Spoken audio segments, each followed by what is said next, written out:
William BJ Blazkowicz might be MIA for now, but Wolfenstein is back for another chapter of killing Nazis and destroying fire-breathing robot dogs. With Wolfenstein Youngblood, MachineGames collaborating with Arkane Studios are changing things up quite a bit from previous Wolfenstein experiences to deliver a game that is quite different from its predecessor in many regards. So as you travel to Paris in the 1980s to free it from Nazi control, you might find yourself grappling with many new systems that you might be unfamiliar with. With these 13 beginner's tips and tricks, your early hours in Youngblood will be made a little easier. Jess and Soph both play the same. Youngblood stars Jess and Soph, BJ's twin daughters, as its primary protagonists, and gives you the choice of who you want to play as. That choice, though, is purely cosmetic, as the game tells you when you're selecting your character and customizing your loadout. Both the sisters play the exact same way, and there is no ability, weapon, or upgrade that is exclusively available to either one of them. Pep.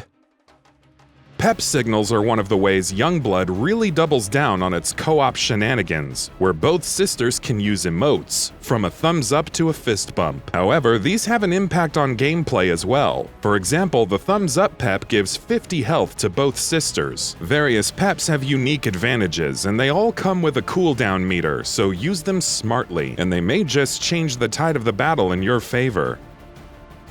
Brands. MachineGames' Wolfenstein titles have always had some level of customization and progression for weapons, but Youngblood takes things several steps further. Your weapons can be equipped with various mods, and each of these mods comes in 3 different categories or brands. Steer increases damage, Nadel improves accuracy, and Tempo focuses on the weapon's speed and fire rate. Keep these brands in mind while upgrading your weapons though, rather than just looking at which ones make the numbers go up better, because equipping one weapon with 3 upgrades from the same brand can net you some pretty useful bonuses, such as adding a handy chunk of extra firepower. Ammo type. Weapons in the game use different ammo types, which is pretty standard for a first-person shooter. But what's interesting in Youngblood is that certain enemy types in the game are weaker to certain ammo types. Enemies' health bars often have shields or armor displayed, and these bars also display shapes that correspond to one of the 3 ammo types, those 3 being light, heavy, and energy. Check which ammo type your current weapon uses on the bottom side of the screen, and if the shape matches with what's shown in the enemy's health bar, fire away for extra damage. Explore. Where MachineGames' past Wolfenstein titles have been heavily narrative-focused games with linear levels that have you going from point A to point B, Youngblood blows things open quite a bit. The influence of Arkane Studios is instantly apparent here. Paris is divided into several hubs, each of which is completely open and ripe for exploration. And though this isn't the largest game world you'll ever see by Wolfenstein standards, it's pretty damn huge. These areas, thanks to their size, intricate design, and verticality, have a lot of hidden pathways and rooms, and you should always make sure to explore as much as you can. Not only are there collectibles to find, you'll also net yourself a lot of silver, the in-game currency, via exploring, which will come in handy when you're looking to upgrade your weapons. Stealth perks. Stealth is an integral part of any Wolfenstein game, and that much hasn't changed in Youngblood. What's different here, though, is that enemies have levels and tiers, and while most grunts can be taken out with one stealthy hit, the super soldiers are much more resistant. So to make yourself more adept at stealth and to make dealing with these super soldiers a little easier, be sure to unlock the Super Soldier Hunter ability in the muscle skill tree early on, which enables silent takedowns on Nazi super soldiers. It costs 3 ability points, so it's a bit costly as far as early abilities are concerned, but for those who prefer the stealthy approach, it's definitely worth the investment. DualWhitting. Jess and Soph, unlike their father, are not hardened Nazi-killing machines and are fairly new to all this, which means that several things that BJ took for granted, these two have to learn. That includes dual-wielding, which is an ability that you need to unlock. For that classic dual-wielding carnage, unlock the dual-wielder ability in the muscle skill tree. Heavy weapons. Here's another ability that'll come in very handy. Also found in the muscle skill tree, the bigger guns can be unlocked for 4 points. Sure, that's a bit steep, especially early on in the game, but you'll be glad you purchased it. What does it do? It allows you to pick up and use heavy weapons dropped by enemies. So if you down a super soldier using a Gatling gun or a laser rifle or something along those lines, this ability will make sure that after you've killed them, you can pick up that weapon and wreak havoc yourself. Cloaking.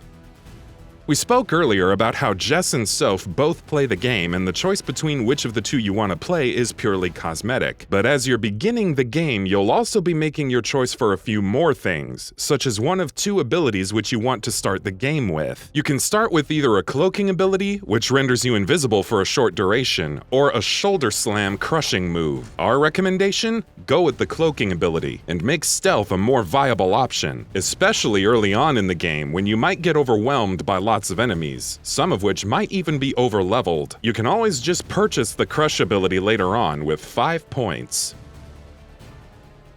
Unlock UpPAP. Making sure that your co-op partner, or AI buddy as the case may be, doesn't die is crucial in Youngblood, since not only can you get overwhelmed in combat, the game's lives and checkpoint system is also affected by that. That is why the UpPAP can be incredibly useful, and is one you should look to unlock as quickly as you can, especially if you're playing co-op. It allows you to revive the second twin from a distance, which means you don't need to be next to her to make sure she doesn't die. The PEP can be purchased for 3,000 silver. Unlock MartialArtsPAP. The MartialArtsPAP can also be incredibly useful. When you're a bit farther into the game and are looking to enter areas that'll be a bit on the harder side, make sure you have this unlocked. This PAP gives both you and your partner 100 health points. As you can imagine, that can be super useful. Equip this PAP before heading into a big battle with lots of foes. Fighting Stance and Cracking Knuckles. The Fighting Stance and Crack Knuckles PAPs are particularly useful for boss fights, or for more difficult enemy types, or for situations when multiple difficult enemy types descend on you. Crack Knuckles halves the damage both you and your partner take for 10 seconds, while Fighting Stance doubles the damage both of you deal for 5 seconds. They're also pretty cheap at 1,000 silver apiece. Using them in conjunction while playing co-op can be a solid strategy in battles. Tagging enemies. No, this isn't Far Cry, where you can tag every single enemy to help you during stealth and combat, though honestly that would be pretty useful. Tagging in Youngblood works a little differently, allowing you to tag a single enemy, while in co-op it's not as useful. If you're playing solo, tagging an enemy directs your partner to focus their fire on them. In firefights where a single higher level enemy unit is posing a tough challenge, this can come in pretty handy. And that about does it for this video. If you enjoyed what you watched and want to see more from GamingBolt, please hit the subscribe button. Also, don't forget to switch on the notifications bell icon next to it. That way you'll never miss any of our videos. Thanks for watching.